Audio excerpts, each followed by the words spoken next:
Olá pessoal, hoje vamos continuar o assunto sobre portulacária. E quando a gente fala em portulacária, todo mundo pensa em arbusto suculento, cheio de folha, às vezes até uma bola que a gente vê em jardim. Mas não é bem assim, ele tem folhas pequenas, internode curto, e isso significa possibilidades em bonsai. Ele se torna quase entre as plantas mais limitadas, tipo um buchinho, por exemplo. Tem a folha gordinha, certo? Mas a folha gordinha pode ser manuseada com facilidade, até mais do que um buchinho, porque ela cresce um pouco mais. Para a gente ter uma noção da importância, um dos itens que mais valorizam o bonsai é o número de ramos. Então, quanto menor a folha, mais possível fazer camadas de ramos. E ela é uma possibilidade disso. E no estilo cascata, como a gente faz uma planta mais longa, ela atinge o máximo dessas possibilidades. Então esse exemplar, por exemplo, aqui é um estilo cascata com cabeça de contrabalanceamento. A cabeça de contrabalanceamento é uma segunda copa, ela fica acima e a copa principal ela desce. O estilo cascata então originou com a ideia, quer dizer, ele se baseia na ideia de que a planta despenca, ela perde a estrutura onde ela está crescendo e cai. Normalmente uma erosão, uma enxurrada, um desmoronamento. Aí tem uma variação aqui, essa variação não é muito natural, inclusive se diz que os chineses criaram esse zigue-zague aqui. A gente pode ver que foi feito no tronco. Esse zigue-zague então é uma característica de bonsai chinês, o japonês não costuma fazer isso.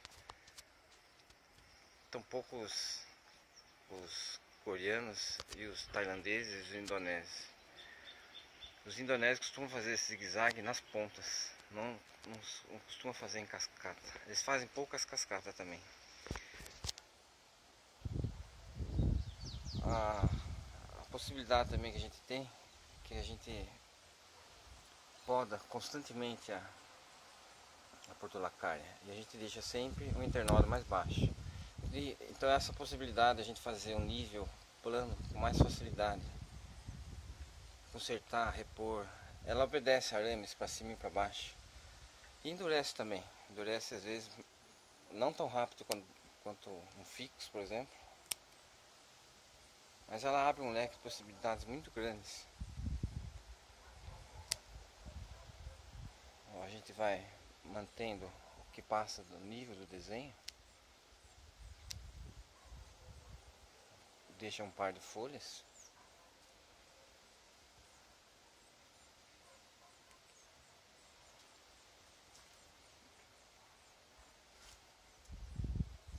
Essa planta está num vaso plástico porque o vaso que ela estava ficou um pouco pequeno e ficava difícil ela equilibrar, porque existe um peso muito grande puxando ela para tombar. Às vezes é até conveniente amarrar, no local que venta é conveniente amarrar para que ela não tombe. Então, como vocês podem ver, aqui ainda estava tentando fazer mais camadas, mas como é bom lembrar para vocês,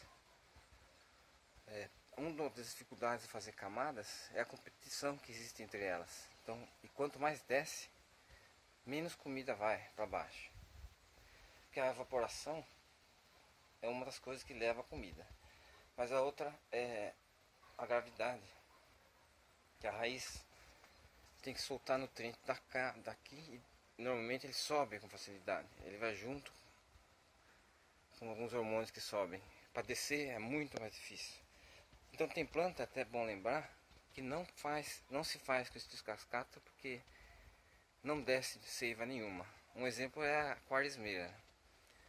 Quem já tentou fazer bonsai cascata com quaresmeira sabe que a hora que se passar do nível zero, ou seja, o nível do solo, e descer, a parte que desceu seca e a parte que ficou no nível do solo brota.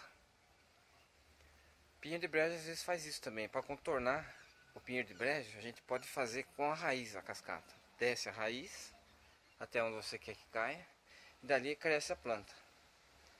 Mas para, por exemplo, ceriça, ligustro, muitas coisas que brotam de raiz, que pegam de raiz,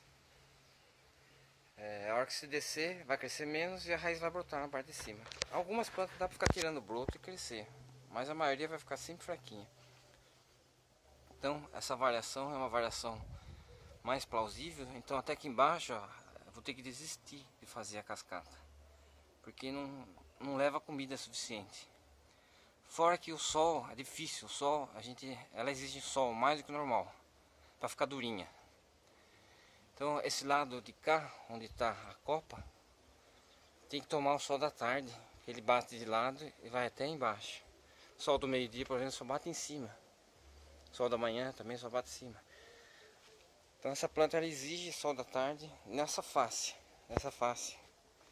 em que é uma quantidade bem grande de folhas de cima e embaixo.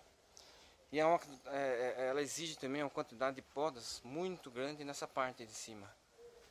A parte de cima cresce continuamente umas 4, 5 vezes do que a parte de baixo. Então a parte de baixo a gente poda 4 vezes menos que essa parte de cima. Mas é interessante, ela é uma planta que no verão agora, às vezes exige uma poda entre 1 semana e 10 dias para manter a camada. É uma coisa bem elevada.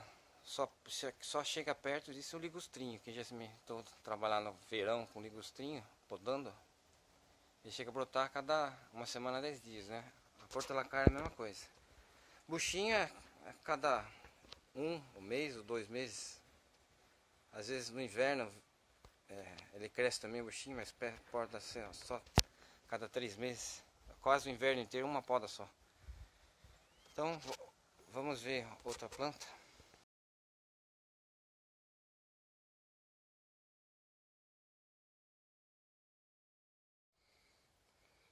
Então aqui temos outro exemplar de portulacar, Micílio cascata, com cabeça com travassamento também, ou seja, 2 copas. Bom, a copa de cima está crescendo com uma força muito grande. Ela já dobrou o tamanho enquanto a outra se estabilizou.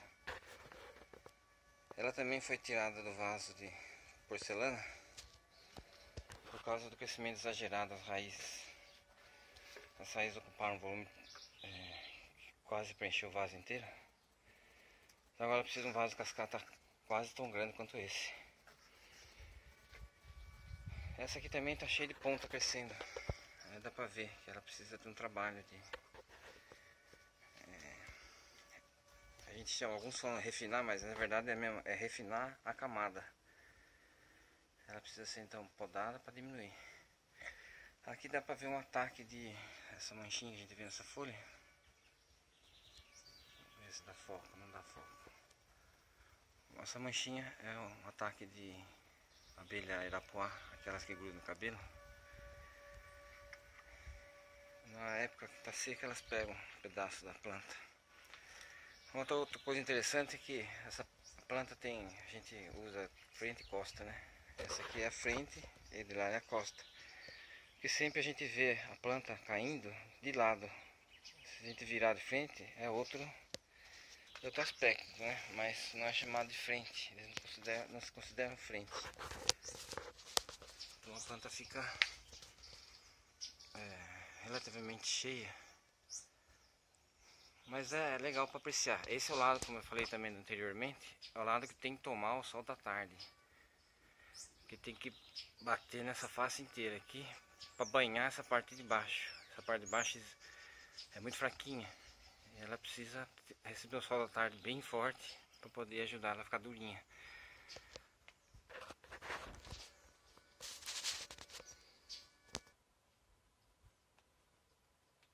E essa parte de cima então ela exige uma poda de mais ou menos umas 4 vezes mais intensa que de baixo e mais frequente.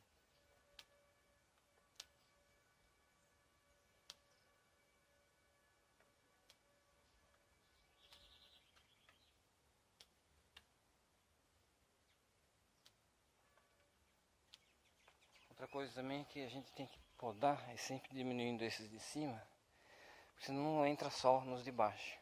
aí de baixo vai ficando ralinho. Então é necessário, é obrigatório diminuindo sempre de cima para poder cair um sol no de baixo, por causa do assombramento, que o mesmo faz sobre o outro.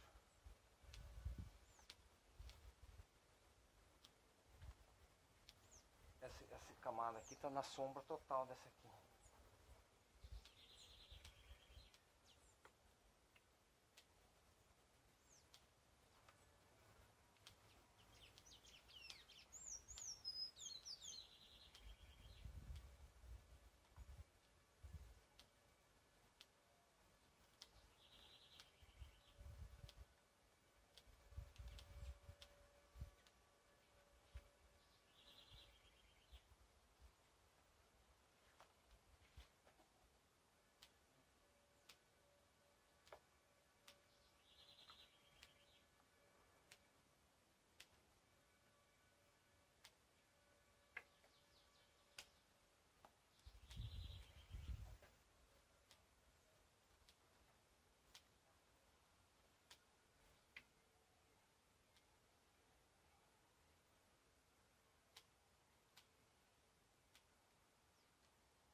Uma das coisas que diferencia a portulacaia das outras plantas é que na aramação a gente costuma pôr arame nela para subir até. A maioria das plantas a gente põe arame para descer. Essa aqui ela tem a facilidade também de fazer cascata, porque o ramo desce. Então se você deixar ela no vaso, ela pode ser que desça sozinha. Só o peso dela.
O que desce a gente tira e dá por baixo. Então mantém a parte de baixo sempre limpa.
nós temos um final para terminar com o ramo.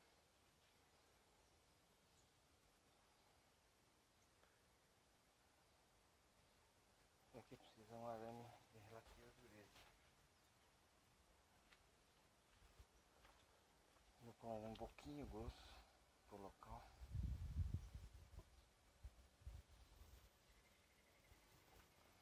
Enrolo no tronco antes. Depois enrolo no ramo que eu vou entortar.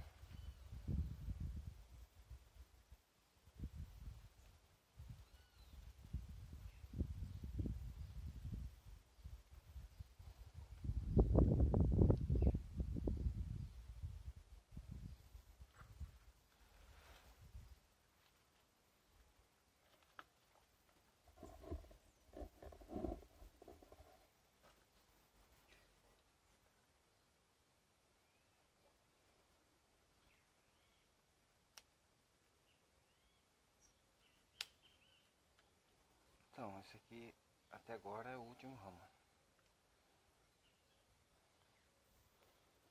Com o passar dos anos, então a gente vai aumentando o número de ramos. E, curiosamente, assim, a gente não faz todas eles de uma vez, a gente vai fazendo eles aos poucos.